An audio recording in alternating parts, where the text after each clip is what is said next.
A young billionaire visits his wife's grave every year. But on the 5th year, a beggar girl says, "She's alive, I can prove it." And he falls to his knees in shock.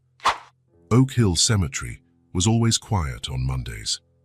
Liam Gray knew this because he had been coming here every Monday for 5 years. Same time, same path between the headstones, same blue flowers in hand.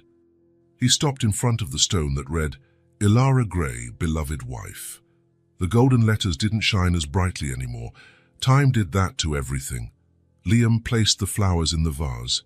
His hands trembled slightly, as they always did. Not from the cold. It was April and the sun warmed the back of his grey suit. It was something else. Something he couldn't name, even after 5 years of trying. "Hi, Ilara."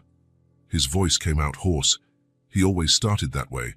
Then he would stay silent for about 20 minutes, staring at her photo on the gravestone. That smile that made him forget to breathe. The green eyes that seemed to see right through him. "The office is doing well. We won that shopping center project." He spoke slowly, as if she could answer. "You always said I could do it." A light breeze rustled the trees around him. Liam closed his eyes. For a second, he almost managed to pretend she was there, listening. "I still don't know how to move on." The words came out softer now. "Everyone says 5 years is enough time. That you would want to see me happy.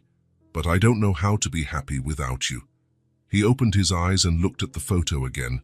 Ilara was 28 when she died.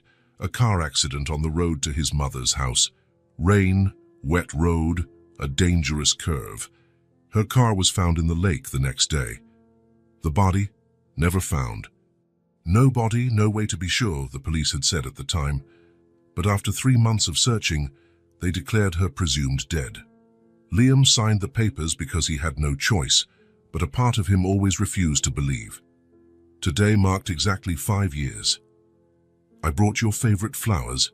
He adjusted the small blue blooms in the vase. "I remember you saying they looked like pieces of the sky that had fallen to earth." A sound behind him broke the silence. Light footsteps on the grass. Liam didn't turn around. Other people came to the cemetery. He wasn't the only one with ghosts to visit. "Sir." The voice was small, a child's. Liam sighed and slowly turned. A girl stood a few feet away. Maybe 5 years old. Dirty clothes, disheveled dark hair, bare feet. A street child, obviously. They sometimes appeared in the cemetery, begging for money. "I have no change," he said, turning back to the gravestone. "I don't want money." Something in her voice made him stop. It was too steady for a child that young. Liam turned again. The girl was closer now. And he could see her face more clearly. The world stopped. Her eyes were green, sea green, just like Ilara's. The shape of her face, the curve of her eyebrows, even the way she tilted her head to one side when she spoke. It was like looking at a miniature version of his wife. "What do you want?" Liam managed to ask, though his voice sounded strange. The girl looked at the gravestone, then at him. "She's alive." The words fell like stones into the cemetery's silence. Liam felt something icy run down his spine. "What did you say?" "She's alive. I can prove it." The girl spoke with a certainty that gave him goosebumps. No hesitation, no doubt, as if she were talking about the weather. Liam took a step back. This had to be some kind of cruel joke, someone wanting to prey on his pain. "Go away," he said, louder than he intended. "I don't know what kind of prank this is, but my mother sent me." Liam stopped speaking. The girl continued, without taking her eyes off him. "She said maybe now you'd be ready." Liam's heart pounded so loudly he could hear it. This wasn't real. It couldn't be real. "Who are you?" His voice came out as a whisper. The girl smiled. Ilara's same smile. Liam felt his legs give way. "My name is Isa." "Isa." He repeated the name as if it were a foreign word. "And she's my mother." Isa pointed to the photo on the gravestone. "She's told me so much about you." Liam looked at the photo, then at the girl. The resemblance was impossible to ignore, but it made no sense. If Ilara were alive, if she had a daughter, that's impossible. He shook his head. She died 5 years ago. I saw the car. You saw the car, Issa interrupted him, but you never saw her. The simplicity of her statement hit Liam like a punch. It was true. He had never seen Ilara's body. He never had real proof that she was dead. Where is she? The words came out before he could think. Far from here, but not as far as you might imagine. Issa stepped closer. Now Liam could see that she had a small scar on her forehead, just like Ilara had since she was a child. The same half-moon-shaped mark. Why did she do this? Liam sat down on the grass beside the gravestone. His legs could no longer hold him. Why let me think she was dead? Issa sat beside him, her dirty clothes contrasting with Liam's immaculate suit. She'll explain everything to you when you meet. And when will that be? Issa didn't answer. Instead, she reached into the pocket of her torn pants and pulled out something small and folded. A photograph. She sent me to show you this. Issa carefully unfolded the photo and held it out to Liam. His hands trembled as he took it. It was Ilara, older than he remembered, with a few grey strands in her dark hair, fine lines around her eyes. But it was her, smiling at the camera, holding a child on her lap, a child who looked exactly like Issa. Liam felt something warm slide down his face, tears he hadn't cried in years. She's real, he whispered. She's really her. Mother said maybe now you'd be ready, Issa said softly. Ready for what? To know us for real, not as a fantasy or a memory. As real people. Liam looked at the photo again, then at Issa. The likeness was undeniable now. You're my daughter, he said. It wasn't a question. I am. More tears came. 5 years. He had had a daughter for 5 years and didn't know it. Mother said one day I would meet you, Issa continued. And now?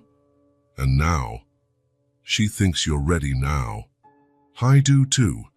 Liam looked at the little hand the girl held out, small, dirty but firm. He looked at the gravestone where he had put flowers every Monday for 5 years.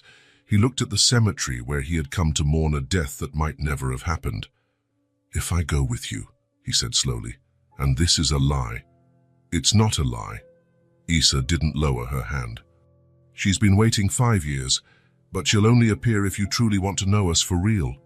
Us, me and her, not as a fantasy or a memory, as real people, with real problems, living real lives.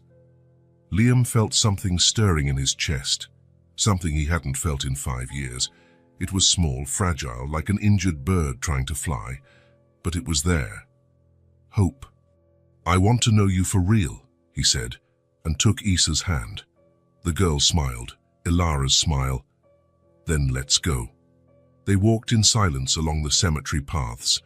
Liam looked back once, watching the gravestone grow smaller.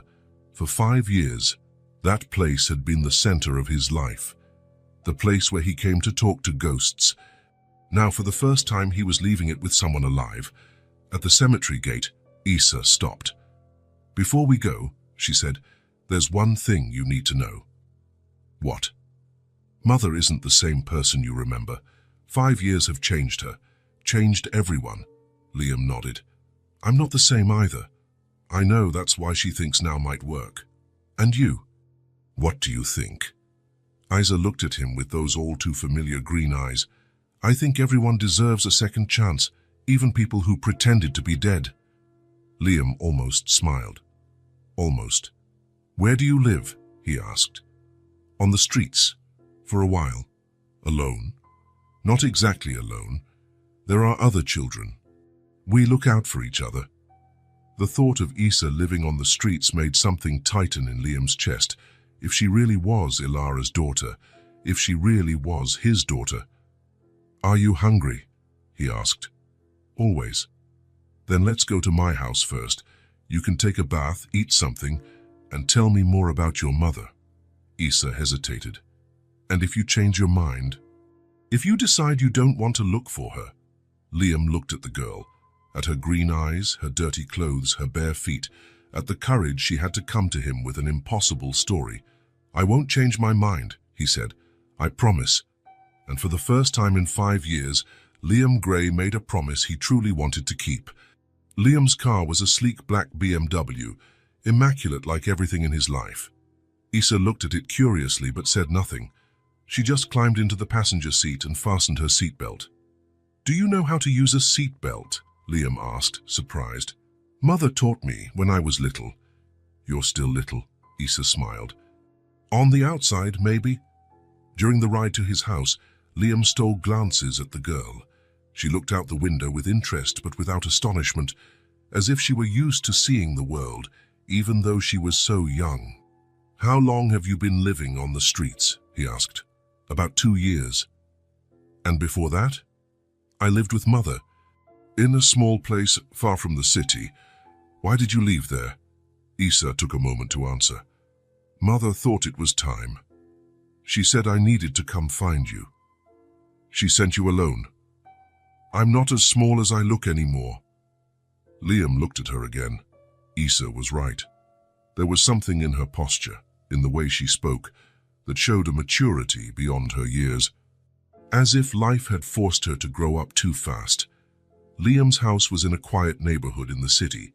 Large, modern, all glass and concrete.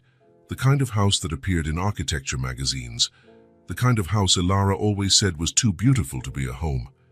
"This is where you live?" Issa asked as they stopped in the driveway. "Yes, it's big. Too big for one person." Issa looked at him. "You've lived alone since she disappeared." "Yes, it must be lonely." Liam turned off the car. "It is." Inside, Issa looked around curiously. Everything was neat, clean, impersonal. Like a showroom. "It doesn't look like anyone lives here," she said. "Why?" "There's no mess. No forgotten things laying around. No life." Liam saw the house through Issa's eyes. She was right. In the last 5 years, he had lived like a ghost. Come, sleep, leave. Never really inhabiting the space. "Do you want to take a bath?" he asked. Issa nodded. "It's been a while." Liam led her to the guest bathroom and fetched some clean towels. He looked for clothes that might fit her, but everything was far too big. "For now you can wear this shirt," he said, handing her a basic white t-shirt. "Tomorrow we'll buy clothes that fit." "Are you sure," Issa asked, "that you want to help me?" "I'm sure." While Issa bathed, Liam went to the kitchen. It had been a long time since he cooked for more than one person. Actually, it had been a long time since he cooked at all. He usually ate sandwiches or ordered in, but today was different. Today he wanted to make something special. He found eggs in the fridge, bread in the pantry. He decided to make scrambled eggs with toast. Simple, but made with care. When Issa came downstairs, she was wearing his shirt like a dress. Her dark hair was clean and shiny, displaying curls that reminded him of Ilara's. Without the dirt, the resemblance to his wife was even more striking. "You look so much like her," Liam said without thinking. "Everyone says that." Issa sat at the kitchen table. It was a large lightwood table that normally sat empty. With her there, the space felt less cold. "Tell me about her," Liam said, serving the eggs. "How is she? What does she do?" "She works at a small school. She teaches children to read.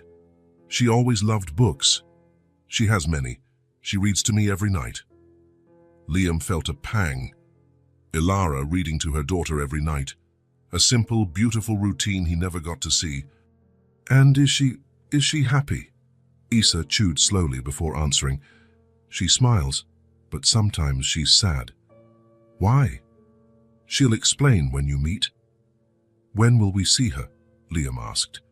The thought of Ilara watching him from afar all those years was both comforting and disturbing. How many times had she seen him in the cemetery? How many times was she close but chose not to appear? "When will we see her?" Liam asked again. "When you want? She's waiting." "Then why not now?" Issa studied him with those penetrating green eyes. "Are you sure that you're ready to see her again?" "I'm sure." "Then we go tomorrow. Today you need to rest, and so do I." "Are you tired?" he asked Isa. A little. Do you want to sleep here tonight? Tomorrow we'll decide what to do. Isa hesitated. Are you sure? I'm sure. There's a guest room upstairs. You'll be comfortable. Later, after tucking Isa into the guest room, Liam stood at the door watching her sleep. She was curled under the covers, breathing softly and deeply. If she really was Ilara's daughter, his daughter, then he had lost 5 years of her life. 5 years he could never get back. But maybe he could reclaim their future. For the first time in 5 years, Liam Gray went to sleep with something other than sadness in his heart. He went to sleep with hope. And in the next room, a 5-year-old girl slept peacefully, knowing her mission was just beginning. Morning arrived slowly at Liam's house. He woke early, as he always did. But this time it wasn't just habit, it was anxiety. There was a child sleeping next door, his daughter. Liam crept down to the kitchen without making a sound. He made coffee as he did every day, but today he also took orange juice from the fridge. A child would like juice, he thought. He didn't know much about children.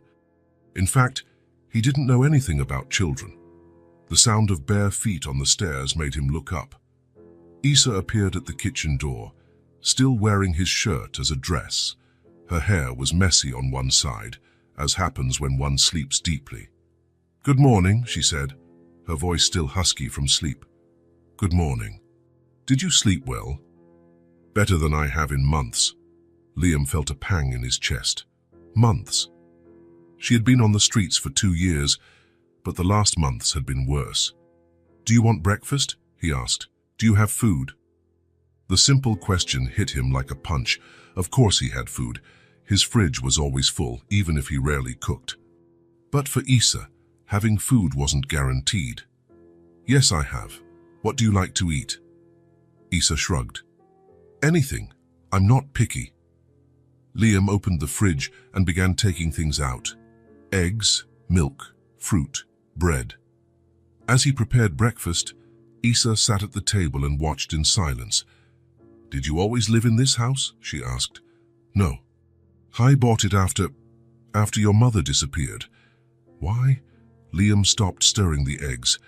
"The house where we lived held too many memories. I couldn't stay there." "You sold the house where you were happy."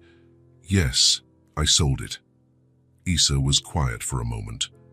Mother always talked about that house. She said it had a small garden where she planted flowers. It did. She loved that garden. She still loves planting. Where we lived, she always found a way to have plants. Liam placed the scrambled eggs on Isa's plate. She looked at the food as if it were a treasure. "You can eat," he said softly. Isa began to eat slowly, savoring each bite. Liam noticed she was controlling herself not to devour everything at once. "When was the last time you ate?" he asked. "Yesterday. A lady gave me half a sandwich. And before that, 2 days before, I found some fruit that fell off a truck." Liam sat in the chair next to her. "How did you survive on the streets for so long?" "We help each other, the children who live there. There are older ones who take care of the little ones." "And where do you sleep?" "There are places, under bridges, abandoned buildings. When it's too cold, we go to the train station." Each word from Isa was like a blade in Liam's heart. His daughter, sleeping under bridges, going days without food, living a reality he couldn't even imagine. "Why did your mother let you go alone?" The question came out harsher than he intended. Isa stopped eating. "She didn't let me. I decided on my own." "How so?" "Mother was getting sick. We had no money for medicine. I told her I would come find you." "What kind of illness?" "A cough that wouldn't go away, and she was very thin, thinner than normal." Liam closed his eyes. "Ilara sick, without money for medicine, while he lived in this huge house with everything he needed. She didn't want you to come find me." "At first she didn't. She said it wasn't time. But when she got worse..." Isa stirred the eggs on her plate.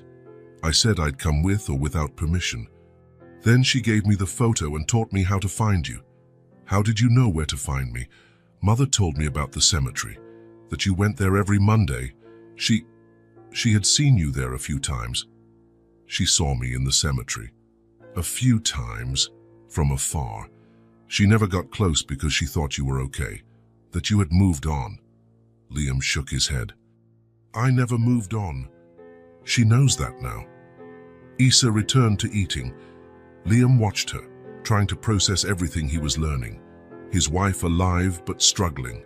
His daughter on the streets, taking care of herself at 5 years old.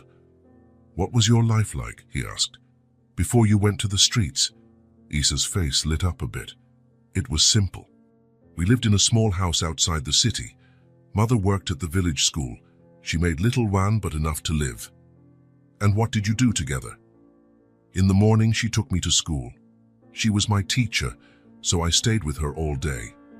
In the afternoon we came home and she taught me things. How to read better, how to draw, how to cook. Liam could imagine the scene. Ilara and Issa in a small kitchen, making food together. A simple life, but full of love. And at night? Nights were my favorite. We sat on the porch and she read stories to me. There was a rocking chair she found abandoned. We fixed it together. What kind of stories? All kind. She had many books. She said she brought some from the old house where we lived. Liam remembered Ilara's books. She had hundreds of them. She always said books were her best friends. Some days we only had bread, but she made it feel like a celebration, Issa continued, a small smile on her face. She would warm the bread in the oven and spread butter. She said it was a queen's feast. Issa's voice grew softer, more tender. Mother always managed to make everything feel special, even when there was almost nothing. Liam felt his eyes burn. Ilara, going through hardships, but shielding her daughter from the harshness of reality, turning scarcity into abundance through love. She talk about me, he asked, all the time. She said you were the kindest man she ever met, that you designed beautiful houses and had gentle hands. Gentle hands? She said your hands knew how to create beautiful things, and that when you held me before I was born, your hands were always gentle on her belly. Liam stopped breathing for a second. She was pregnant when she pretended to die. She was only a few months along. She said she wanted to tell you, but she was afraid. Afraid of what? Issa hesitated. She didn't like talking about it much. She just said she felt small next to your family, that she didn't feel good enough. Liam thought of his mother, Catherine, of her cold ways with Ilara, of her subtle comments about social differences and incompatibilities. Your grandmother didn't like Mother, he said. It was a statement, not a question. Mother said she thought you two weren't a good match. And what else did she tell you about that time? That you loved each other very much, but the world around you made her feel unsafe. Issa finished her meal and pushed the empty plate away. Can I ask you something? Of course. Do you still love her? The question was simple, but loaded with meaning. Liam looked at Issa, at those green eyes that were just like Ilara's. I never stopped loving her, he said, not for a day. Then why were you apart for so long? Because sometimes people are afraid to fight for what they love, and sometimes they feel like they're not worthy. Issa nodded as if she understood perfectly. Mother always said that love isn't just wanting good for someone, it's also feeling worthy of receiving love back. The wisdom of that 5-year-old child impressed Liam. Ilara had raised a girl who understood things many adults couldn't. Do you miss her? He asked. Every day, but I knew I had to come. She needed help and you were the only one who could truly help. How did you know I would want to help? Because Mother always said you were good, and when I saw you in the cemetery, bringing flowers to her, I knew she was right. Liam hesitantly reached out his hand. Issa looked at it for a moment, then placed her little hand inside his. Thank you, he said. For what? For coming to find me. For giving me a second chance. Everyone deserves a second chance, Issa replied. Even people who get scared and mess up. They stayed like that for a moment, hand in hand at the kitchen table. Father and daughter getting to know each other gently, carefully, like wounded animals, learning to trust each other. "When will we see her?" Liam asked. "Today, if you want." "I want to." "Then we'll go. But you have to promise one thing." "What?" "That you won't be angry with her. She did what she thought was best at the time." Liam squeezed the little hand of Isa. "I promise. And that you won't try to change everything at once. Mother gets scared when things change too fast." "I promise that too." Isa smiled, the first true smile Liam had seen on her.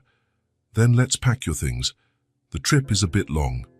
"What things? I have no things." Liam looked at the girl. She really had nothing but the dirty clothes she wore when she appeared at the cemetery. "Then first we'll buy some things for you." "Clothes or shoes? You don't need to."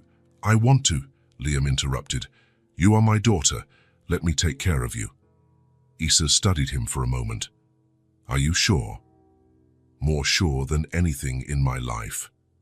And for the first time in 5 years, Liam Gray felt as if he were exactly where he was meant to be. Not in a cemetery, talking to ghosts, but here in his kitchen, planning a future with his living, real daughter. The silence between them was no longer uncomfortable. It was the kind of silence that exists between people learning to love one another, full of possibilities and hope. Outside, the sun shone brighter than it had in years. The BMW left the city while the sun was still low in the sky. Liam had bought new clothes for Isa at the mall store that opened earlier. A small pair of jeans, a pink t-shirt, white Velcro sneakers. She had chosen everything carefully, touching the fabrics as if they were treasures. Now she sat in the passenger seat, wearing her seatbelt, looking out the window with curiosity. The new clothes made her look more like a child and less like a street survivor. "How long until we get there?" Isa asked as they left the last city buildings behind. "About 3 hours," Liam replied. "In a hurry?" "A little. Mother must be worried." "Does she know you're with me?" "Not exactly. She knew I was coming to find you, but didn't know if you would agree to come." Liam looked at Isa in the rearview mirror. "And if I hadn't agreed?" "I would have tried to convince you until you agreed." "And if you still said no?" Isa thought for a moment. "Then I would go back to her and we would find another way." "What other way?" "I don't know. But we always find a way." The simple confidence of Isa impressed Liam. At 5 Juin, she had already learned that life required creativity to survive, that when one plan fails, you make another. "Were you always this brave?" he asked. "Mother says yes, that I was born fearless." "Fearless of nothing." "Well, I'm afraid of some things. Storms scare me. And total darkness too." "Anything else?" "Mother getting too sick." Isa's voice dropped. "Sometimes she coughs a lot at night, and I lie awake listening." Liam felt his chest tighten. "How long has she been coughing?" "About 6 months. At first it was little, but it got worse." "And you didn't take her to a doctor?" Isa looked at him as if the question was strange. "Doctors cost money. We didn't have any." Of course. Liam sometimes forgot that not everyone lived like he did, that for many people, seeing a doctor was an impossible luxury. "When we get there, we'll take her to a doctor," he said. "You would do that?" "Of course, she is. She still is important to me." Isa smiled. "I knew you still cared about her. How did you know?" "By the photo, you cried when you saw it." "You noticed?" "I notice everything. Mother taught me to pay attention to people. She says eyes tell more truths than words." They drove in silence for a while. The road was beautiful, passing through green fields and small towns. Isa watched it all with interest, as if seeing the world for the first time. "Can I ask something?" she said after a while. "Sure." "Do you have other children?" "No, just you." "And do you have a girlfriend?" "No." "Why not?" Liam thought of his answer. "Because I could never forget your mother." "Did you never try?" "I tried a few times, but it didn't work." "Mother never dated anyone else either?" "No." "No." She said she had already met the love of her life and didn't need to look for another. Issa's words warmed Liam's heart. Even after 5 years, even amid hardships, Ilara still considered him the love of her life. "What do you like?" Liam asked, changing the subject. "What do you mean? What things do you like to do? Games, activities?" Issa thought for a moment. "Drawing. What do you like to draw? Houses, animals, sometimes people." Liam felt something stir in his chest. "Houses? Yes, I draw different houses. Some big, some small, some with gardens, some with porches." "I'm an architect," Liam said, trying to sound casual. Issa turned to look at him. "Really?" "Yes, I draw houses too, only they actually get built." "I guess I take after you," she said, smiling. And then it happened. Liam smiled back. Not the polite smile he used at work, or the sad smile he showed when someone tried to comfort him. It was a different smile, warm, genuine, full of paternal pride.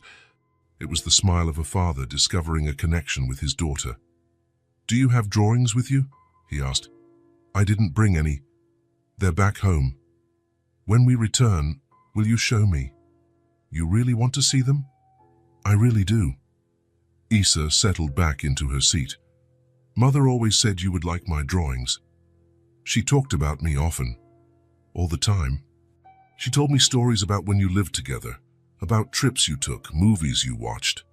"What kind of stories?" "She liked to talk about the day you met. She said you were in a bookstore and she bumped into you and knocked over a pile of books." Liam remembered that day perfectly. Ilara had turned red with embarrassment, apologizing as she gathered the books. He had offered to help, and they ended up talking for 2 hours right there among the shelves. "And what else did she tell you?" "About Sunday mornings, how you two would stay in bed late, reading the newspaper and having coffee." She remembers that. Remembers everything. The way you made scrambled eggs, the perfume you wore, the brand of coffee you bought. "And what else did she tell you about me?" "That you were kind even when you were angry, that you never yelled, and that you had a special way of looking at her that made her feel like the most important person in the world." Liam felt his eyes sting. She was the most important person in the world. She knows that. That's why it hurt so much to leave. Do you understand why she did it? Issa was silent for a moment. "I understand that sometimes people do the wrong things for the right reasons." "And what was her right reason?" "She wanted to protect you. And me." "Protect from what?" "From having to choose between her family and the family you already had." Liam thought of his mother, of the constant pressure, of comments about Ilara not being suitable for the Grey family. "I would have chosen you," he said. "She knows that now. But at the time she was scared and pregnant and felt very small. You're very wise for a 5-year-old. Mother says I grew up too fast, that she wanted me to be just a child for longer. And you? What do you want?" "I want us to be a family, the 3 of us together." The simplicity of Issa's wish touched Liam deeply. It wasn't complicated. She didn't want wealth or luxury. She just wanted a complete family. "Do you think that's possible?" he asked. "I do, if everyone wants it." "And do you think everyone wants it?" "I want it. Mother wants it, even though she's scared. And you. And me. You wouldn't have come if you didn't want to." They stopped at a gas station to fill up and buy snacks. Issa picked a packet of cookies and a juice box. Liam noticed how she held the items carefully, as if they were precious. At the cashier, she was quiet while he paid. Outside, she asked, "Why did you buy these things for me?" "Because you were hungry. But you barely know me." Liam crouched to her level. "I may not know you yet, but you're my daughter. And parents take care of their children, even when they only find out they have children yesterday. Especially then." Issa hugged him suddenly, a quick but tight hug. "Thank you," she whispered. Back in the car, they continued the journey. Issa ate the cookies slowly, savoring each one. Liam realized she still wasn't used to having guaranteed food. "We're almost there," she said as they began to pass through a more rural area. "How do you know?" "I recognize the road. Mother brought me here a few times. She brought you to see me? No, just to see the places you used to visit. Liam looked around. They really used to come to this area on weekends. Ilara liked the fresh air and tranquility. Are you nervous? Isa asked. A little, and you? Me too, but it's a good kind of nervous. How do you mean? It's like when you know something very good is going to happen, but you're not sure how it will be. Liam smiled again. That new smile, full of fatherhood. You're right. That's exactly it. The road began to narrow, passing by small farms and simple houses. The sun was higher now, warming the day. At the next bend, Isa said, you'll see the sign for the village. Liam felt his heart race. In a few minutes, he would see Ilara again. After 5 years believing she was dead, he would finally look into her eyes once more. Do you think she'll be happy to see me? He asked. Isa looked at him with those familiar green eyes. I'm sure she will. And when the sign for the small village appeared on the road, Liam knew his life was about to change completely again. This time, for the better. The village was small, dirt roads, simple houses, some children playing in the central square. The kind of place where everyone knows everyone, and life moves slowly. Liam drove cautiously, following Isa's directions. His daughter was restless in the seat, looking around everywhere. It's there, she said, pointing to a light blue house at the end of the street. Teacher Clara's house. Teacher Clara. That's the name Mother uses here, Clara Santos. Ilara had changed her name, of course. To fake her death, she needed a new identity. Liam stopped the car in front of the house. It was small, simple, but well cared for. It had a porch with 2 wooden chairs and a small garden with flowers, blue flowers. She still plants the same flowers, he murmured. She said they reminded her of someone special. Isa jumped out of the car even before he turned off the engine. She ran toward the house, her new sneakers crunching on the dirt. Mother, she shouted. Mother, I brought him. The front door opened and a woman appeared on the porch. Liam felt the world stop. It was Ilara, thinner than he remembered, with shorter hair and a few grey strands that weren't there 5 years ago. But it was her. The same green eyes, the same gentle smile, the same way of tilting her head when she was surprised. Isa ran to her and threw herself into her arms. Ilara hugged her tightly, but her eyes were fixed on Liam. Liam stepped out of the car slowly, as if he were dreaming. Each step toward the house felt like an eternity. Ilara set Isa down and took a step forward, then stopped. As if an invisible wall kept her from moving closer, they stared at each other for long seconds. 5 years of longing, pain, and unanswered questions hung in the air between them. Tears began to spill down Ilara's face, silent, like a gentle rain. You came, she said, her voice trembling. She brought me, Liam replied, looking at Isa.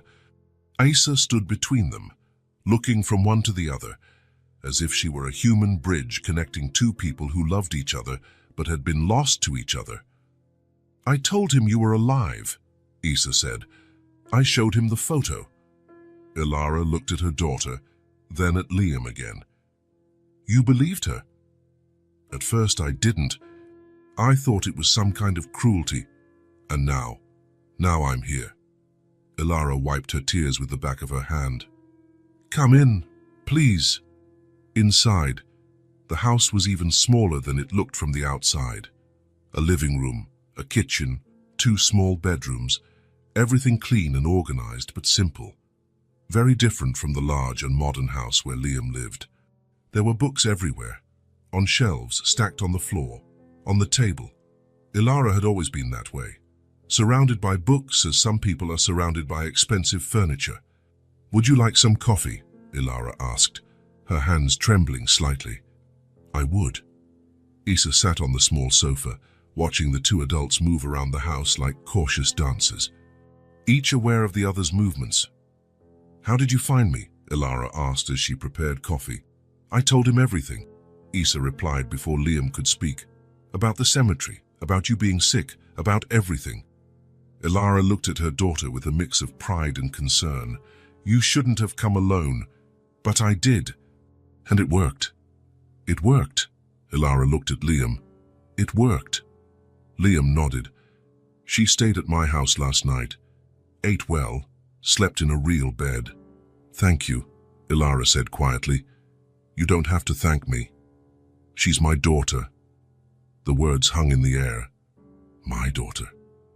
Liam had said it with a certainty that warmed Ilara's heart and frightened her at the same time. They drank their coffee in silence. Issa told her mother about her new clothes, about Liam's big house, about the food he had made for her. He made scrambled eggs just like you used to, she said excitedly. Just the same way. Ilara smiled. He's always been good at cooking. You remember, Liam said. It wasn't a question. I remember everything. After coffee, Issa said she wanted to show her drawings to Liam. She ran to the bedroom and came back with a folder full of papers. Look, she said, spreading the drawings on the table. These are the houses I told you about. Liam looked at the drawings carefully. They were simple, done with colored pencils and markers, but there was something special about them, an intuitive understanding of proportion and space that impressed him.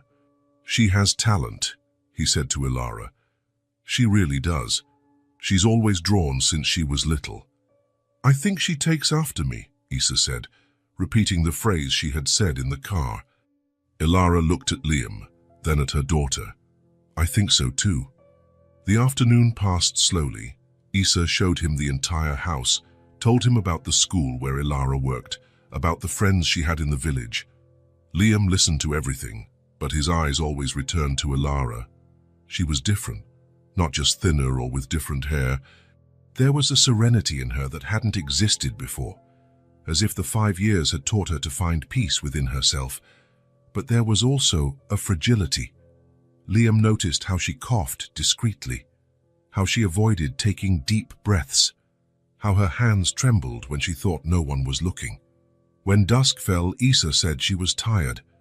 Ilara tucked her into bed and stayed in the room for a while, speaking softly to her. Liam waited in the living room, looking at the books on the shelves. Many he recognized. They were books Ilara had had when they lived together. She's asleep, Ilara said as she returned to the living room. It was a long day for her. For all of us. Ilara sat in the armchair, keeping some distance from him. Do you want to know why? I do. Where do I start? At the beginning. Ilara took a deep breath, and Liam realized how much effort it cost her. I was never accepted by your mother, you know that. I know. But it was worse than you imagined. She didn't hide that she thought I wasn't good enough for you, that our social difference would end up destroying our marriage. Liam closed his eyes. She never should have said that to you.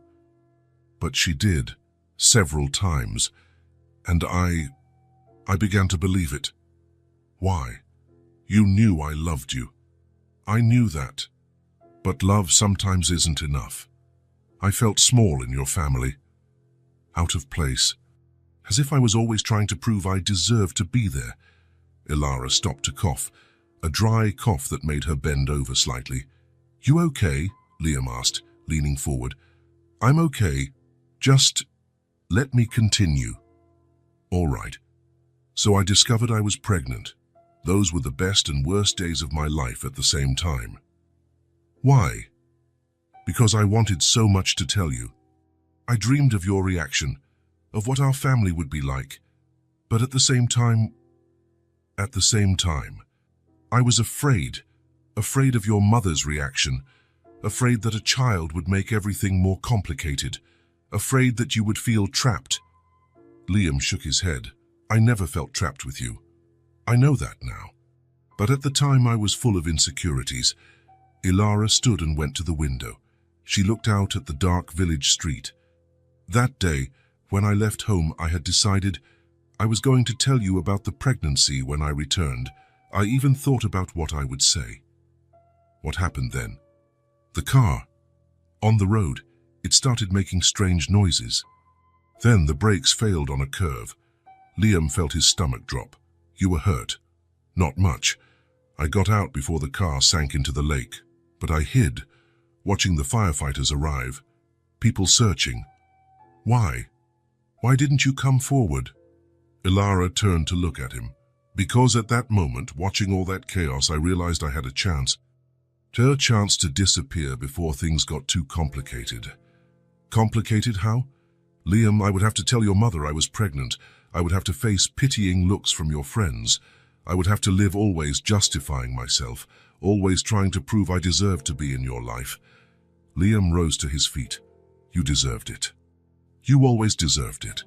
I know you believe that, but at the time I couldn't believe in myself. Then you took advantage of the accident to pretend you were dead. I took advantage of the scare and vanished. I didn't run from you, Liam. I ran from a world that erased me. Ilara's words echoed in the small room. Liam understood then. She hadn't run from him. She had run from the constant pressure of not feeling good enough. And then I came here. I got new documents, invented a story about being widowed. I got a job at the village school. I raised our daughter. Alone. Alone. They were silent for a moment. The weight of 5 years of absence between them. Do you know the pain you caused me with your absence? Liam asked, his voice low but full of emotion. Ilara turned to face him fully. I know. Isa told me you went to the cemetery every Monday, that you never stopped loving me. Then why didn't you come back? Because the longer time passed, the more impossible it seemed. How could I show up after 1 year, 2 years, 5 years? How could I explain that I let you suffer for so long? You were scared.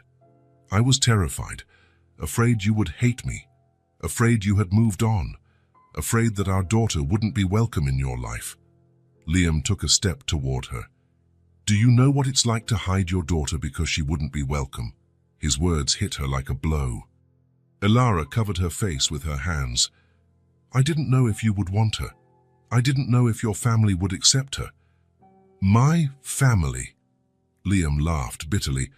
Ilara, my family is you and Isa. Always was. And your mother? My mother lost the right to have a say in my life the moment she made you feel unwanted. Ilara looked at him through her fingers. Are you serious? Completely serious.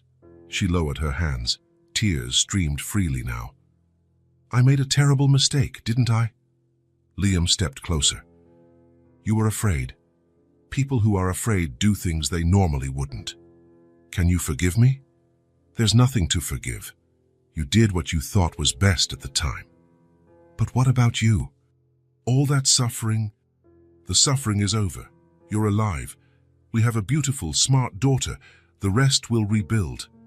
Ilara looked at him as if she was seeing a ghost. Do you really want to try again? I want to spend the rest of my life making up for the 5 years we lost. And if it doesn't work, if we're too different now, then we'll find out together. But this time, we'll face the problems together too. Ilara took a hesitant step toward him. Are you sure? I'm more sure than anything in my life. She came closer.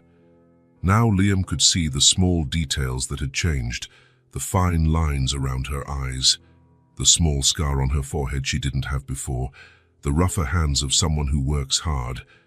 You're sick, he said softly. A little, nothing serious. Ilara, just a persistent cough. It'll pass. Tomorrow we'll go to a doctor. You don't have to. You do. You're too important to me to take any chances.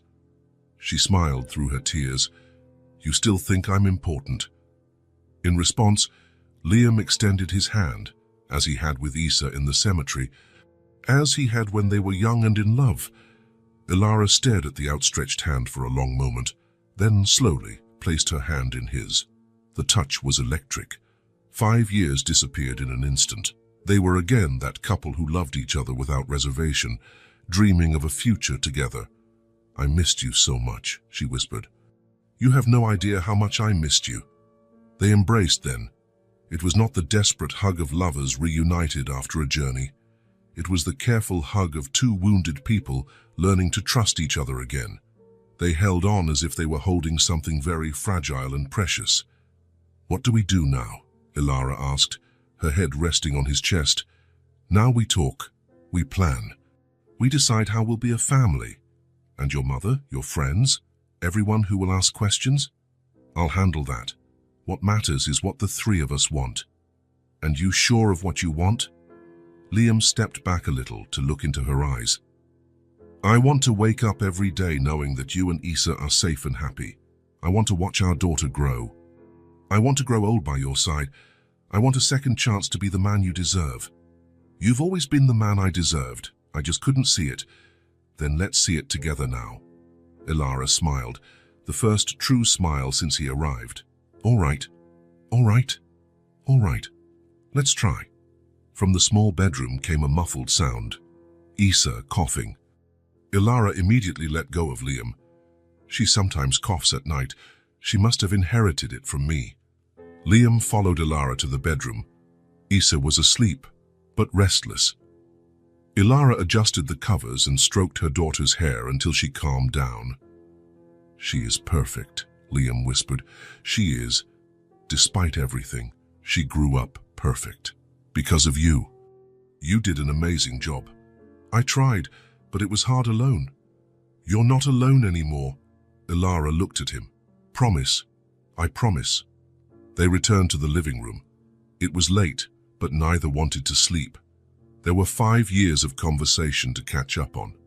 Where do you want us to live? Liam asked. I haven't thought about that yet. Do you like it here? I like it. It's simple but peaceful.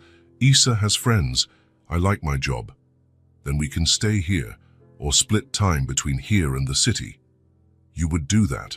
Leave your life in the city. My life is where you two are. Ilara gently touched his face. How can you say that after all I put you through? Because I love you, I always have. And now we have a chance to make it work for real. Will it be different this time? It will. Because this time, we know that love alone isn't enough if it's not accompanied by courage. Courage to face those who try to keep us apart. Courage to fight for what we want. And if I get scared again, then you tell me, and we face the fear together. Ilara leaned into him again. I love you so much. I love you too. I always loved you, even when I thought it was best to pretend I didn't. I know. They stayed like that, embracing on the small sofa in the simple house while the village slept around them. 2 adults who had lost 5 precious years, but now had the chance to reclaim their future. From the bedroom came Issa's gentle breathing, the living proof of the love they shared. The reason to fight for this second chance. Tomorrow, Ilara said sleepily, we'll go to the doctor, the 3 of us together. The 3 of us together, Liam agreed.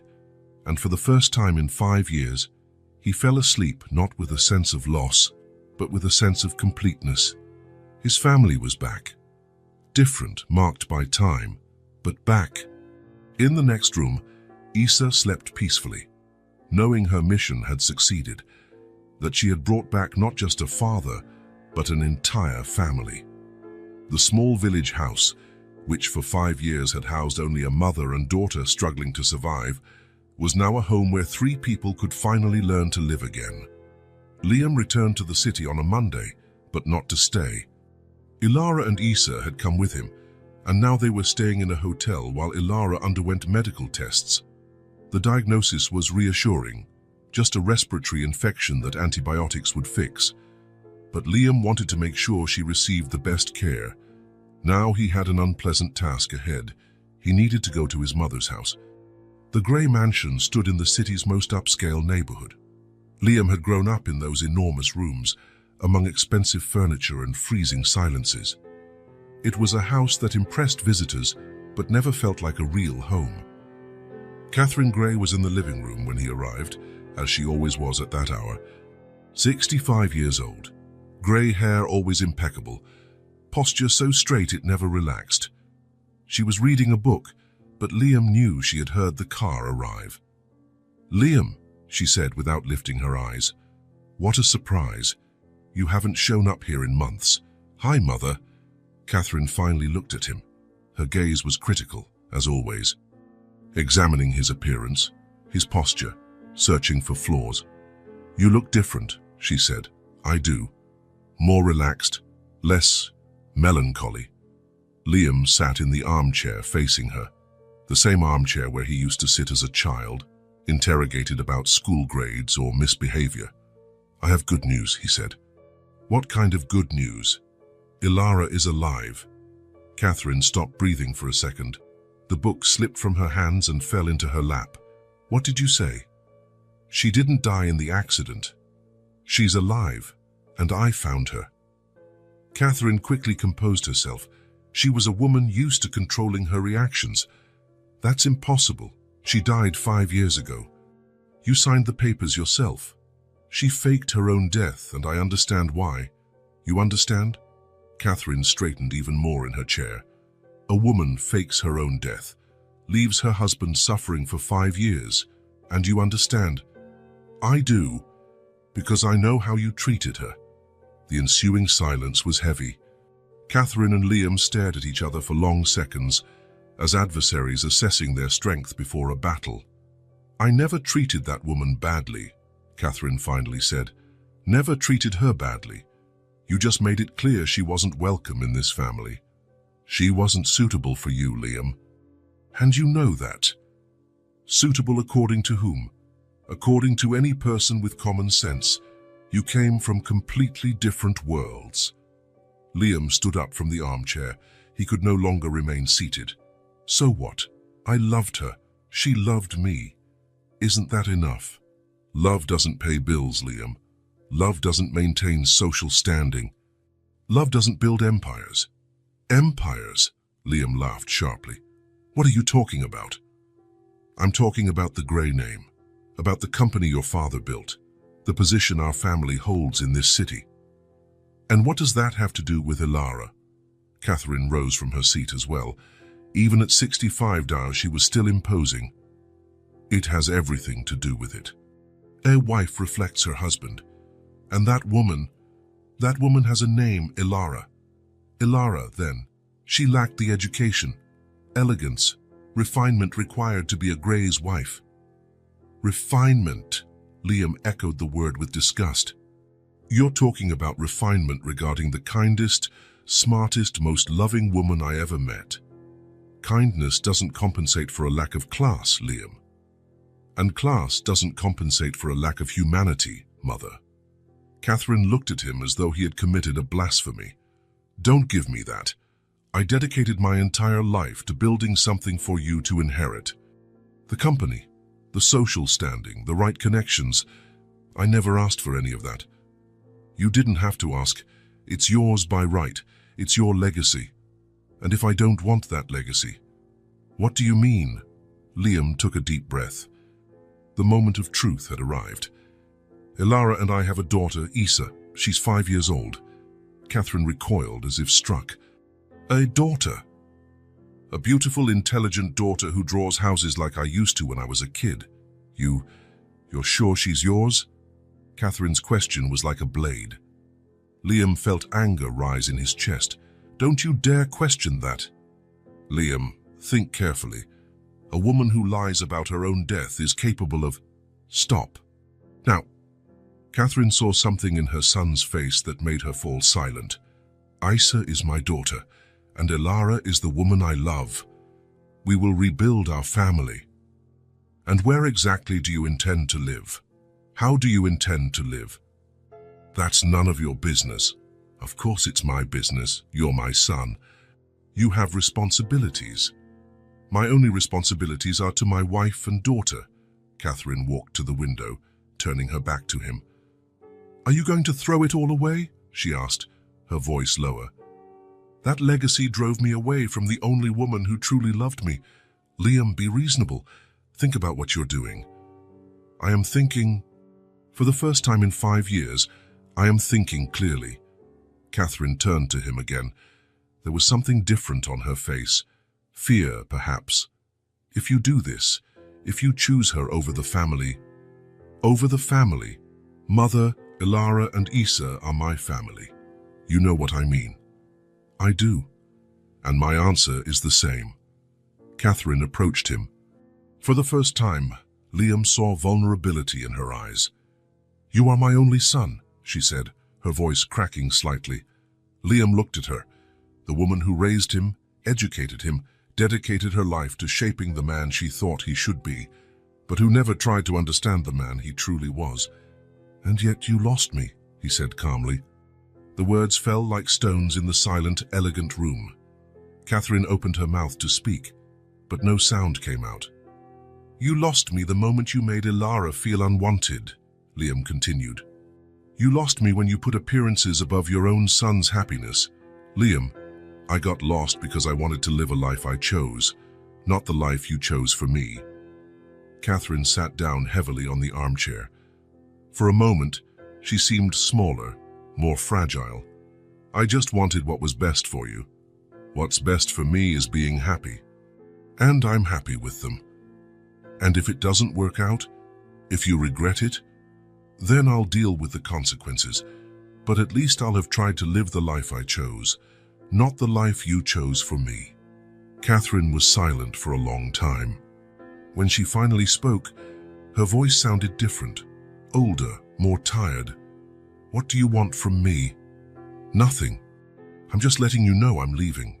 "Where to?" "Away from here, to a place where we can start over without the weight of other people's expectations. And the company. Sell it, donate it, do whatever you want. I never wanted to be part of it." "Liam, please think this through."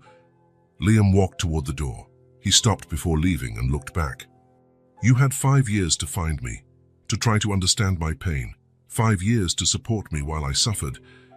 But you never did. You only cared about maintaining appearances. I didn't know how to help. You could have started by not judging the woman I loved." Catherine looked at him with tears in her eyes. "And now? I won't see you anymore. That depends on you." "How so?" "If you can accept Ilara and Isa as part of this family, you will have a place in your granddaughters' lives. If you can't," Liam shrugged, "then you'll have your appearances to keep you company." Liam left the house without looking back. On the steps outside, he took a deep breath. The air felt cleaner, lighter. In the car, he called Ilara. "How did it go?" she asked. "Difficult but necessary." Did she understand? She will have to understand, or accept that she lost a son. "Are you sure about what you're doing?" Liam looked at the mansion where he grew up. Grand, imposing, cold. Then he thought of the simple hotel where Ilara and Isa waited for him. Simple, welcoming, full of love. "I'm more sure than anything in my life. I love you." "I love you too. I'm on my way." Liam started the car and drove toward the future. Behind him, he left a name he had carried for 32 years, but that never truly belonged to him.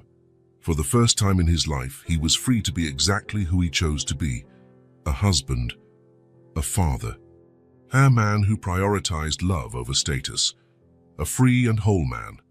The grey mansion stayed behind, majestic and empty, like a monument to values Liam could no longer respect. And in the city, in a simple hotel, a woman and a child waited for him. His true family, his real legacy. The house was on the market for months before Liam found it. It was in a quiet neighborhood, not far from the city center, the kind of place where children played in the street and neighbors knew each other by name. It was a 2-story house with a front porch and a large backyard. White walls, blue windows, a small swing hanging from the backyard tree. Nothing extravagant, but cozy, the kind of house that begged to be a home. Liam called the real estate agent on a Thursday. By Friday, he was signing the papers. "That was fast," the agent commented as Liam signed the final document. "When you know it's the right house, you don't have to think much," Liam replied. Ilara and Isa waited in the car. They didn't know about the purchase. Liam wanted it to be a surprise. "All set," he said when he returned to the car. "We have a new home." "What do you mean?" Ilara asked. "I bought this house, for us." Isa looked at the house with the porch and garden through the window. Her eyes lit up. "It's really ours. It's really ours. Can I get out of the car?" "You can." Isa ran out and went straight to the swing in the backyard. She climbed on it as if it had always been hers. Ilara got out of the car more slowly. looking at the house in disbelief. "Liam, are you sure? It's perfect for us. Come, I want to show you inside." Inside, the house was even better. A spacious living room, but not too big. A kitchen with a window to the garden, 3 bedrooms upstairs. Everything clean, bright, ready to be inhabited. "The master bedroom is here," Liam said, opening the door to the largest bedroom. "It overlooks the garden." Ilara entered the room and went to the window. Down below, Issa was still playing on the swing. "And the other bedrooms?" "One can be an office, the other," Liam smiled. "The other will be Issa's." They climbed the stairs slowly, Issa running ahead. The room that would be hers was at the front of the house, with 2 large windows letting in abundant light. "This will be my room?" Issa asked, twirling in the empty space. "It will? What do you think?" "It's big." "Too big?" "No. It's perfect." That afternoon, while Ilara unpacked their things in the master bedroom, Liam went out to do some shopping. He had a specific mission: turn an empty bedroom into the dream room of a 5-year-old girl. First stop, paint store. Issa had said her favorite color was yellow, like the sun. Liam bought a light yellow paint for the walls and white paint for the ceiling. Second stop, furniture store. A small bed with a house-shaped headboard, a low desk where Issa could draw, a shelf for books and toys, a colorful chest to store treasures. Third stop, toy store. Liam had never bought toys before, but something inside him knew exactly what to look for. Colored pencils, markers, paper blocks, puzzles, a few stuffed animals, a doll with dark hair like Issa's. Last stop, home decor store. Animal-themed prints, a moon-shaped lamp, yellow curtains with white stars, a fluffy rug where Issa could sit and draw. When he returned home, the car was loaded. Ilara helped him unload everything, her eyes wide. "Liam, this is too much. It's just the beginning." "The beginning of what?" "The 5 years of gifts I missed." That night, after Issa slept in the master bedroom with them, Liam set to work. He painted the walls carefully, each brushstroke thinking of the smile Issa would make when she saw the result. Ilara offered to help, but he said he wanted to do it alone. It was something he needed to do with his own hands. A father preparing his daughter's first real room. He worked late into the night, stopping only when Ilara insisted he rest. The next day, he kept at it. He assembled the furniture, arranged the toys on the shelf, hung the prints on the walls. He put up the curtains, placed the lamp, spread the rug. When he finished, it was late Saturday afternoon. The room was ready. "Issa," he called, "come here. I want to show you something." Issa ran up the stairs, Ilara behind her. Liam stood at the bedroom door with his hand on the doorknob. "Close your eyes," he told Issa. "Why?" "Trust me." Issa closed her eyes. Liam opened the door and flipped on the light. "You can open them now." Issa opened her eyes and stood at the doorway. Her mouth formed a silent "Oh." The room was transformed. The yellow walls glowed in the afternoon light. The small bed was made up with colorful sheets and fluffy pillows. The desk had paper and pencils waiting. The toys were neatly arranged on the shelf like little treasures. "Is this mine?" she whispered. "It's all yours." Issa stepped in slowly, touching the things as if they were too fragile to be real. She sat on the bed, tested the desk chair, opened the decorative chest. "I never had a room," she said, her voice full of wonder. "I never had all this." Liam knelt beside her. "Now you do, because you deserve it." "I do," she asked. "You deserve all this and so much more." Issa looked at him for a long moment. Then she threw herself into his arms, hugging him tightly. "Daddy," she said, the word muffled against his chest. Liam felt tears fill his eyes. It was the first time she called him that, simply, naturally, without hesitation. He didn't need words. His eyes said everything. The love, the gratitude, the promise that he would never let her lack anything again. Ilara stood in the doorway, watching the scene with tears in her eyes. When Issa finally released her hug, She ran to show every detail of the room to her mother. "Look, Mommy, a house-shaped bed, and look at these pencils, so many colors." "It's beautiful, my love," Ilara said. "Your father did an amazing job. Can I sleep here tonight?" "Of course you can." That night, Issa slept for the first time in her own room. Liam and Ilara stood at the door for a few minutes, watching her nestled among the colorful pillows. "Thank you," Ilara whispered. "For what?" "For making her feel special, for showing her she deserves good things. She truly does. And so do you." In the following days, the house came alive. They woke to the smell of coffee made by Ilara, had breakfast together at the kitchen table. Issa ate cereal from a pink bowl Liam had bought especially for her. After breakfast, as Liam worked from home, he had decided to be a freelance architect to have more flexibility. Issa spread herself out on the living room rug with her drawings, paper and pencils everywhere, her tongue sticking out when she was focused. "What are you drawing today?" Liam would ask. "A new house," was usually the reply. "What does it look like?" "Big enough for a whole family, with a porch to sit on and a garden to play in." Liam smiled. Issa was drawing their house. After lunch, it was nap time. Not that Issa would admit to napping. She said she was resting her eyes. Liam carried her to the bedroom, covered her with a blanket, and she slept clutching her new doll. These were Liam's favorite moments. The house was quiet. Ilara napped in their bedroom, and he could work in peace. But he also had to check on Issa, just to make sure he wasn't dreaming, that they were actually here. In the afternoon, when Issa woke, it was time to show her drawings to Liam. She'd come running down with the papers in hand. "Daddy, look what I made." Liam dropped everything to look. He studied each line like the architect he was, but commented with the heart of a father. "This window here is perfect. And look how you detailed the garden. You think I draw well? I think you have a lot of talent, and that you'll be an amazing architect if you want to be. Like you. Better than me." Issa smiled and ran to show her drawings to Ilara. That night, after dinner, they sat on the porch.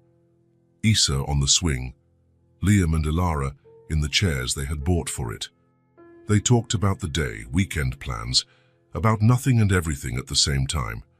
"This house is beautiful," Issa said one of those nights, swinging slowly. "It is," Ilara agreed. "It's ours," Liam said, looking at the two most important people in his life. Ilara looked at him, then at Issa. She saw something beautiful happening between father and daughter. A connection being built drawing by drawing, conversation by conversation, hug by hug.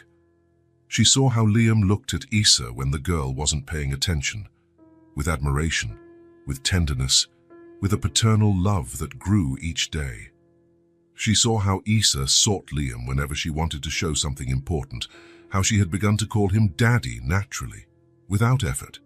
The two of them were a bridge, connecting the wounded past with a hopeful future, healing each other's wounds just by being in each other's lives. "You know what I like most about this house?" Issa asked. "What?" Liam and Ilara asked in unison. "That it has space for everyone to be happy at the same time." It was a simple observation from a 5-year-old, but it carried a deep wisdom. Liam's old house was large but cold. The little village house was cozy but too small for big dreams. This house was different, large enough to breathe, yet small enough to feel intimate. It had spaces to be together, and spaces to be alone when needed.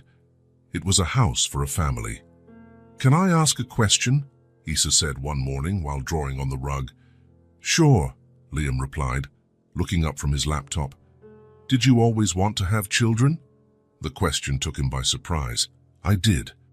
Especially after I met your mother. And now that you have a real daughter, is it how you imagined?"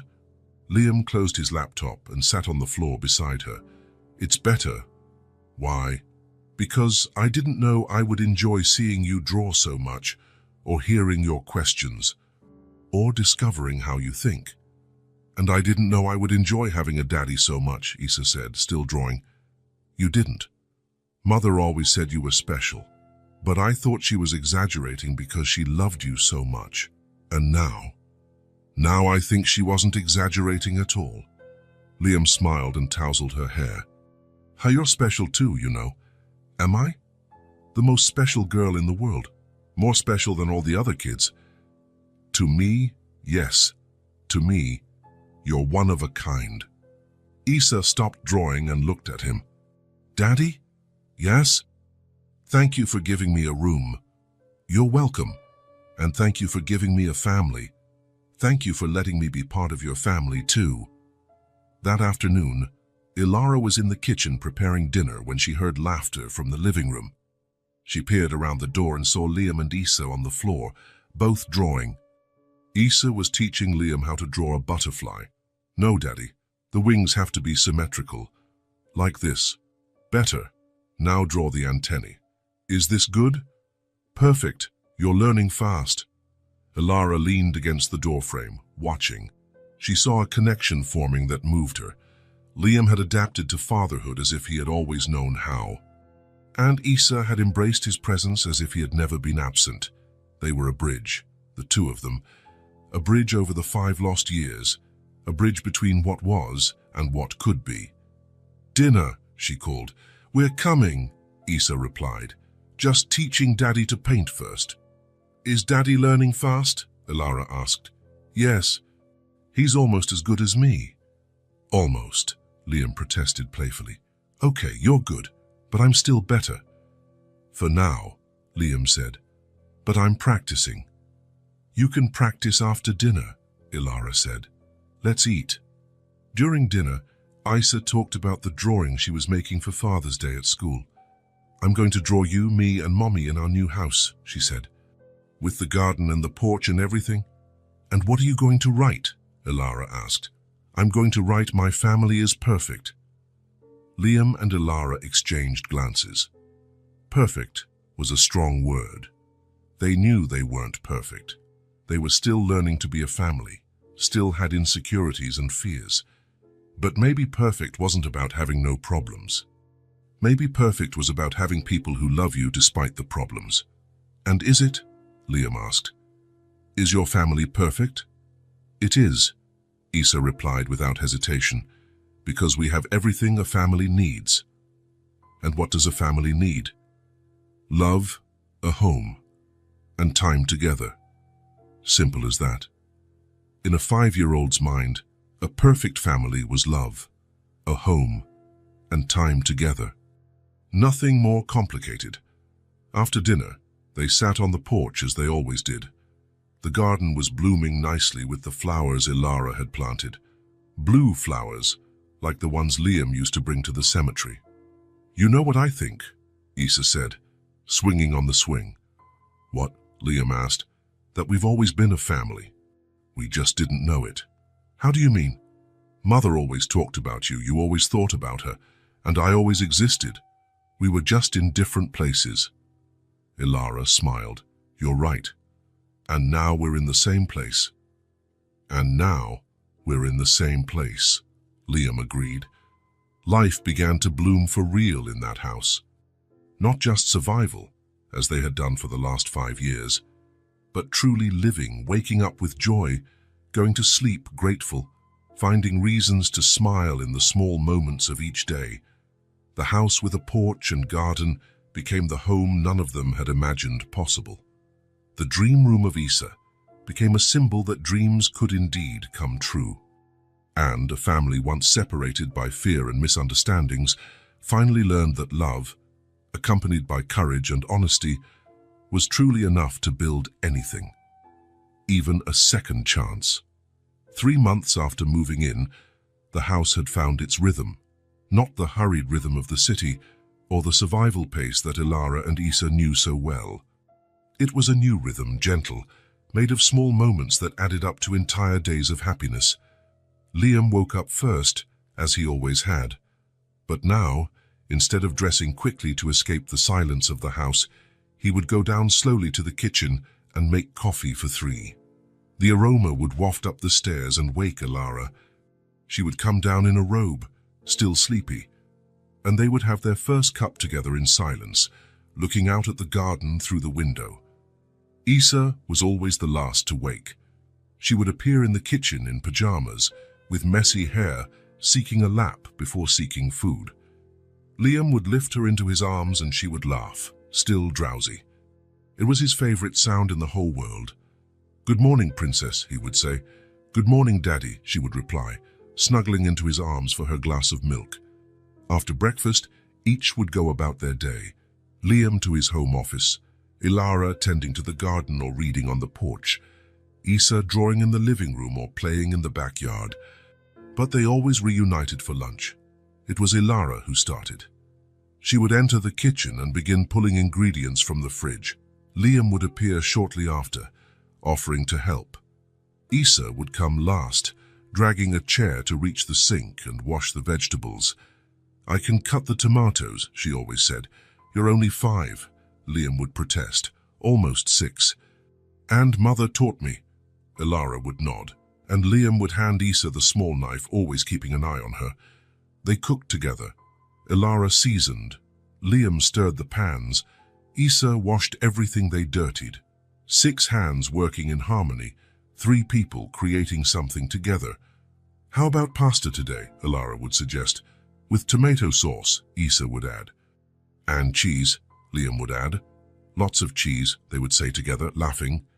It was simple, but there was something magical in that simplicity, in the way Issa rose onto her tiptoes to stir the sauce, in the way Liam guided her hand over the spoon, showing her the right movement, in the way Ilara watched the two of them and smiled.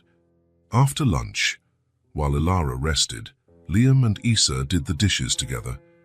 She would sit on a stool next to the sink, soaping the dishes while he rinsed. "Daddy, can I ask something?" "Always." "Are you happy?" The question, out of nowhere, caught him off guard. "I am very happy." "Why?" "Because you smile differently now." "Differently how?" "Before you only smiled with your mouth. Now you smile with your eyes too." Liam stopped rinsing a glass and looked at her. "And you? Are you happy?" "I am. Mother is too." "How do you know?" "She hums while she cooks. She only does that when she's truly happy." On Saturday afternoons, when the weather was nice, they had picnics in the backyard. Ilara spread a blanket under the tree. Liam carried the basket with sandwiches and fruit. Issa brought her drawings to show. They sat on the grass and ate slowly, unhurried. Issa talked about the friends she made at her new school.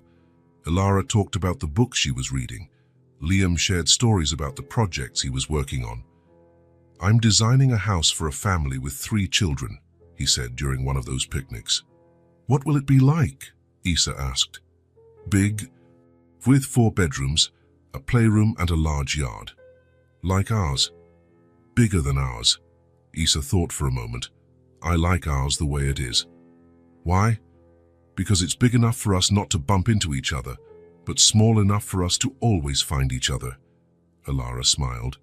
"She's right." "Our house is perfect just as it is," Liam agreed. After the picnics, Issa played on the swing while Liam and Ilara sat on the blanket, talking or simply enjoying the silence. Sometimes, Ilara rested her head on his shoulder and they just watched their daughter play. "I never thought it could be so simple," she would say. "What? To be happy? I thought happiness was always complicated, full of conditions. Isn't it?" "No. It's this. You, me, her, sun on our faces, grass under us." Liam kissed the top of her head. "It's more than I ever dreamed of having." On Sunday mornings, they stayed in bed until late. Issa would appear in their room and snuggle between them, still in pajamas. The 3 of them would talk or play with no rush to start the day. "What time is it?" Ilara would ask without opening her eyes. 9:30, Liam would reply. "It's still early." "It is," Issa agreed, snuggling closer between them. They stayed like that for another hour, sometimes 2, just enjoying being close, the warmth of their bodies under the covers, the feeling that they were a real family. When they finally got up, they made a special breakfast. pancakes in fruit, freshly squeezed juice. They ate on the porch, still in pajamas, listening to the birds in the garden. "Sunday is the best day," Isa would always declare. "Why?" Liam would ask, even though he already knew the answer. Because no one is in a hurry to go anywhere. During the week after dinner, they created a ritual. Ilara would play soft music on the kitchen radio. Liam would bring in the laundry from the line. Isa would organize her drawings from the day. The music filled the house gently, nothing too loud or flashy, just a soundtrack for the end of the day. Ilara would hum along while folding clothes. Liam would whistle while putting things away. Isa would draw to the music, her tongue out when she was focused. "What song is this?" Isa would sometimes ask. "It's old," Ilara would reply. "From when your father and I were dating." "Did you dance?" "Sometimes." "Can you dance now?" Liam would extend his hand to Ilara, and they would dance right there, in the living room, among scattered toys and drawings on the floor. Simple steps, nothing elaborate. Just two adults who had rediscovered the pleasure of being in each other's arms. Isa would watch, smiling, sometimes asking to dance too. Liam would lift her and she'd dance with her feet in the air, laughing. They were the simplest and at the same time the most perfect moments. One night, after one of those music and dance sessions, they were in the living room tidying up. Isa had flopped onto the sofa, tired from the day. "We don't need much," she said suddenly, looking at the ceiling. "What do you mean, sweetheart?" Ilara asked. "To be happy, we don't need much. We just need peace, and us together." Her words came naturally, as if she were a philosopher disguised as a 5-year-old. Liam and Ilara stopped what they were doing and looked at her. "You're right," Liam said. "I know I am," Isa replied, yawning. "Mother always said the best things in life don't cost money." "And what are the best things?" Ilara asked, sitting on the edge of the sofa. "Hugs, laughter, soft music, homemade food, bedtime stories." "Anything else?" "Waking up knowing the people you love are close by." Liam sat in the armchair, looking at the two of them. Ilara brushing Isa's hair, Isa speaking about the simple things that made life worthwhile. "And knowing that tomorrow will be like today," Isa continued, her eyes slowly closing, "but maybe a little bit better." In a few minutes, she was asleep. Her face relaxed, breathing steady. A child who had known lack and insecurity, but who now slept peacefully, knowing she would wake up in the same place, with the same people. Liam rose to carry her to bed, but Ilara signaled for him not to move. "Let her sleep here tonight," she whispered. "She looks so peaceful." Liam took a blanket and covered Isa gently. Then he sat back in the armchair. Ilara came close, and they stayed there watching their daughter sleep. They said nothing for a long time. They simply exchanged a serene look, full of gratitude and contentment. A look that said everything they needed to say, that they had found what they were searching for, that they were where they belonged, that they had everything they needed. The music played softly on the radio. Outside, the wind gently rustled the garden trees. The house breathed around them, welcoming and secure. Life, at last, tasted like home. Not the kind of home you buy or build, but the home you create with love, patience, and presence. The home that exists wherever people truly love each other and choose to be together one day at a time. Liam looked around the living room. He saw Isa's drawings scattered about, the rumpled sofa cushions, the blanket that had slipped from her lap. He saw Ilara curled up beside him, both of them nearly asleep. It was imperfect and messy and completely ordinary. It was exactly perfect. "I love you," he whispered to Ilara. "I love you too," she whispered back. And so, in the house with a porch and garden, a family continued the quiet work of being happy, one day at a time, together. It was a Thursday afternoon when the doorbell rang. Isa ran to the door, but Ilara stopped her. "Let's see who it is first," she said, looking out the window. A woman stood on the porch, back turned. Grey hair, hunched posture, clothes that looked too large. "Liam!" Ilara called, Recognizing Catherine, Liam descended the stairs and stopped when he saw his mother outside the window. When he opened the door, he barely recognized her. The woman on the porch seemed smaller, more fragile. She had lost weight and her skin had an odd pallor, but what struck him most was the expression on her face. There was no arrogance, only fatigue. "Hi, Liam," she said, her voice softer than usual. "Hi, Mother." Catherine looked at Ilara and Issa behind her son. "Ilara," she said, nodding. "Catherine," Ilara replied, neutral but not hostile. Catherine looked at Issa. "And you must be Issa." The girl nodded, half hiding behind her mother. "May I come in, just for a few minutes?" Liam hesitated, looked at Ilara, who shrugged. "You may," he said. Catherine entered slowly, as if each step cost an effort. She looked around the living room, seeing Issa's drawings, Ilara's books, the family photos. "It's a beautiful home," she said. "It seems so welcoming." "Would you like to sit?" Ilara offered. Catherine sat carefully. Liam and Ilara remained on the sofa, Issa leaning against her mother. "How did you know where to find us?" Liam asked. "I asked your former partner." "And why did you come?" Catherine took a deep breath. "I didn't come to accuse, I came to ask." The phrase took Liam by surprise. His mother never asked for anything. "Ask for what?" Catherine looked at her hands. When she lifted her eyes, they were wet. "I'm sick," she said simply. The silence was heavy. Issa moved closer to Ilara, who pulled her into her lap. "What kind of illness?" Liam asked, softer. "Cancer. Pancreatic cancer. The doctors say I don't have much time left." Liam felt as though he'd been punched. "How long?" "A few months, maybe a year." Ilara hugged Issa instinctively. "And I don't want to spend my remaining time alone," Catherine continued, her voice breaking. Liam looked at her, truly fragile now. "Mother, I was wrong, Liam. I was so wrong." Tears began to fall. "I spent so much time worrying about appearances that I forgot what truly mattered." She looked at Ilara, then at Issa. "I forgot that you deserved to be happy. That love was more important than status." Ilara felt her eyes sting. "But I don't want to die as someone who only knew how to push away," Catherine continued. "I want to try to be different, if you'll let me." Liam looked at Ilara. She nodded slightly. "What exactly are you asking?" he asked. "For a chance. To truly know my daughter-in-law. To know my granddaughter. To try to be the mother you deserved. After everything. Precisely because of everything. I know I cannot fix the past, but maybe I can at least not ruin the future." Liam looked again at Ilara, who nodded almost imperceptibly.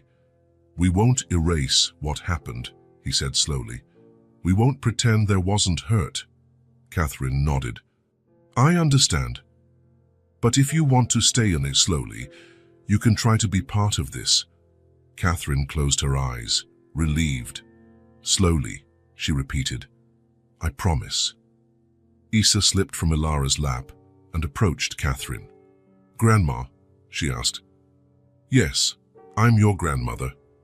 "Are you sad?" "I am, but also relieved." "Why?" "Because you let me come in." Even though I was hard to deal with, Issa thought, then ran to the garden. She returned with one of the blue flowers Ilara had planted and held it out to Catherine. "Everyone deserves love," she said firmly, "even those who take a long time to understand." Catherine took the flower with trembling hands. She looked at the 5-year-old who had just offered her more forgiveness than she deserved. "Thank you," she whispered. "You're welcome. Mother says flowers make people feel better. Your mother is right." Catherine looked at Ilara. "Thank you for raising such a wise child." "She truly is special," Ilara agreed. "May I visit you sometimes?" "You may," Liam said. "So maybe stay for lunch." "We prepare lunch with 6 hands here," Issa explained. "Now we can do it with 8 hands." Catherine laughed, a sound Liam hadn't heard in years. At the door, she turned one last time. Thank you for giving me a second chance. Everyone deserves a second chance, Issa said. After Catherine left, they stayed on the porch. Issa was in Liam's lap, drowsy. Are you sure about what we did? Ilara asked. I'm not, Liam replied. But our daughter was right. Everyone deserves love, even those who take a long time to understand. And if she can't change, then at least we tried, and Issa will know that we chose forgiveness. Daddy? Issa stirred. Yes, Princess. Do you think Grandma will enjoy visiting us? I think she will. And if she gets too sick, who will take care of her? Liam and Ilara exchanged glances. If she needs us, we'll help, Ilara replied. Good, because that's what families do. They take care of each other. And so, in the house with a porch and garden, a family reunited made room for one more person. Not because it was easy, but because it was right. Because forgiveness was the only way to turn wounds into healing. Life, which already tasted like home, now also tasted like redemption. And rediscovered time, whether much or little, was always enough to start over. The blue flowers in the garden swayed in the night breeze, as if dancing for joy. Flowers of forgiveness, flowers of hope, flowers of second chances. And inside the house, a family slept peacefully, knowing that love, when accompanied by courage to forgive, always finds a way to prevail.